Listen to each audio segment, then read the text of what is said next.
So, finding awe in the natural world. A little bit of backstory to this presentation. Um, last academic year, 2022-23, I took a sabbatical from my teaching at the university so that I could finish my novel, and I ended up finishing my marriage completely unexpectedly instead. I won't, I don't know, expose you, I guess, to the heartbreaking details of that divorce ordeal. I'll just say that of the many, many things that kept me grounded and moving forward, lots of reading, lots of writing, lots of journaling, lots of therapy, time with family. Time in nature was one of the most beneficial. And so a lot of what I'm going to be talking about today comes from the new science around awe, but also from just my own lived experience. So, the natural world, I think, provides, in addition to the awe that I'll be talking about, it also provides an interesting metaphorical lens for difficult times. In the book Wintering by author Catherine May, she talks about the importance of rest and retreat during difficult times, sort of drawing from the natural world. First, through the fable actually of the grasshopper and the ant, the one that is sort of lazily goofing off while the other is busily preparing for winter's shortages. And in our society, we tend very much to denigrate the grasshopper. We don't want to have anything to do with the grasshopper. We don't want to be grasshoppers, and we really pedestalize the ant. It's busyness, it's productivity, it's foresight, it's focus on the future. These are all things that we really admire. And what May teaches us about this parable or this fable is that we're not a society of grasshoppers or ants, right? We're people, obviously, we're people, but we're people who go through grasshopper seasons and ant seasons. And she talks about this as, that there are seasons when we flourish, and seasons when the leaves fall from us, right? And we're sort of like stripped down and, in a sense, kind of barely able to stay alive and to stay afloat. And those are the moments where we need to sort of like, um, as trees do and as lots of animals do, we go into a state of torpor or hibernation of some sort, um, so that when things come back around, right, we can grow and we can start thriving again. It's not to say that we can't thrive during difficult times as well. It's, I think, maybe just a different kind of thriving. In the book Winter World, Bernd Heinrich, who is, I want to say, a biologist. I'm pretty sure he's a biologist. He's a naturalist of some kind, and he talks about all kinds of different animal and plant species and what they do during the winter, in a much more literal way. But also brings this lens of awe to it, right? So he's talking in this part about the kinglet, a bird species, and he says, walking around in the woods in the winter trying to find these birds, he says, I feel wonder, awestruck that anything as small and dependent on warmth, on keeping warm, can survive, right, in the winter. And so he's giving us a literal example that we can sort of take metaphorically, right? That um, as maybe a kind of hope that we can survive these difficult times, right? The winter seasons of our lives. When it comes to awe, a lot of what we know about it comes from the UC Berkeley researcher Dacher Keltner, and he wrote the book Awe. Like literally wrote the book on awe, the new science of everyday wonder. And he defines awe as the feeling of being in the presence of something vast that transcends our understanding of the world, and sort of like maybe reframes who we are and how we fit into the world as well.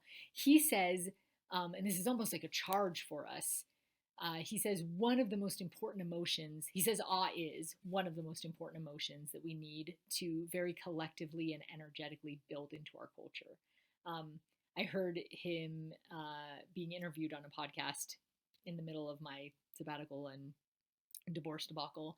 And I just kind of caught the spark for that, right? I wanted to know everything about it, wanted to experience it. I feel like, in a sense, I've become sort of an awe evangelist. That's very much, um, I don't know, I guess a part of why I'm here presenting on this right now, right? Like what I feel like I'm being called to do. I'm in professionally, right? Like I'm not a scientist. I don't get to research and study this stuff. Um, I'm in the humanities. I write and I teach writing, and I still find ways to incorporate this into my coursework for my students, because I think it is really tremendously important for us to understand as much as we can about this emotion. So in I'm fairly certain that these are in order of the most to the least common, sort of like experiences of awe, ways that we have these experiences. Um, I'm calling them pathways to awe. And the first most common is moral beauty, right? So this is like when we see, I mean, those of us who remember 9/11, like it's the first responders running into the buildings, running up the stairs. It's people who are acting morally in a way that we admire and sort of aspire to do for ourselves. So it can be these grandiose things, right? Like first responders, soldiers. It can be a small thing like witnessing somebody humanizing another, witnessing acts of kindness. The second one is collective effervescence, and this is the experience that we have when we're in very public spaces around a lot of people, and everybody sort of feels the same awe together, right? Like the thrill of watching a magnificent play in a soccer game, um, or like at a concert, right? And everybody's sort of like in that sort of flow zone together in community. The third most common, and this was an international poll indicated that the third most common is happens in nature, right? When we are in nature, whether we're alone or with others. Um, Music, all different kinds of art, spiritual experiences, the experience of birth, the experience of death, right? So, like witnessing life coming into the world or leaving the world. Keltner talks very personally about this in some of his podcast interviews. And then the eighth is epiphany, right? These moments that we have of like sudden lightning strike insight where we understand a thing or a person or even our own selves a little bit better, a little bit more clearly. Um, so these are some of the ways that we can experience awe, that we can get to awe. The, the effects of awe are also pretty profound.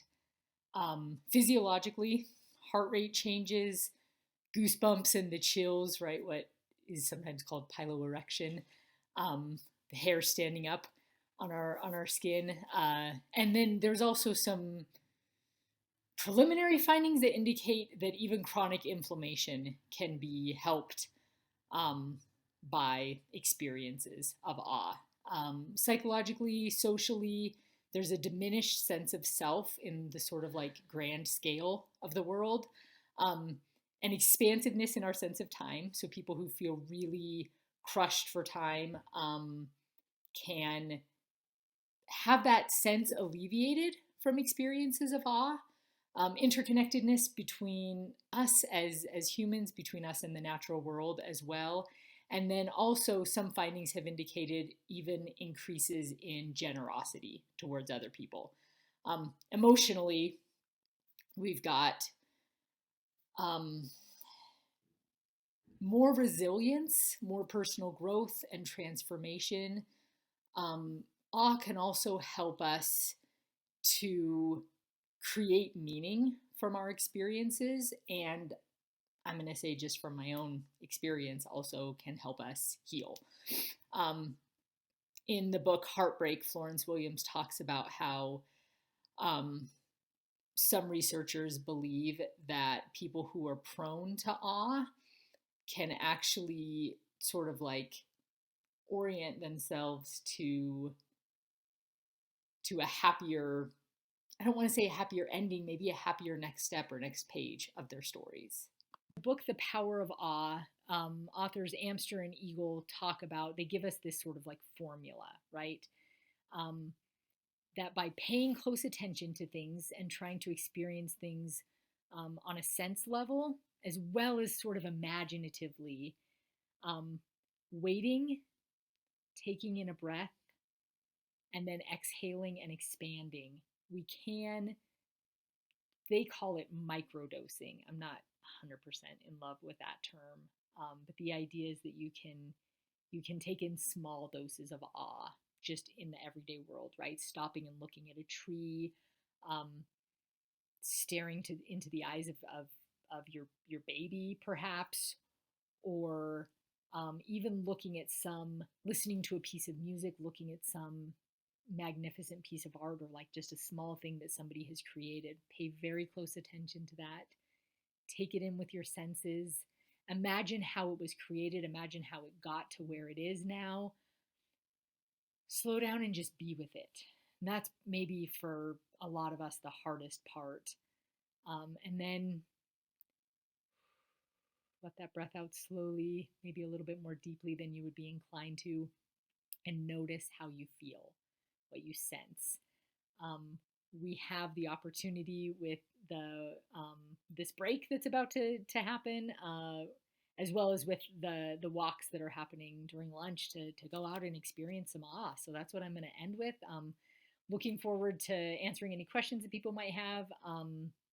Have readings and podcasts that I can recommend. So yeah, that's it. Thank you so much.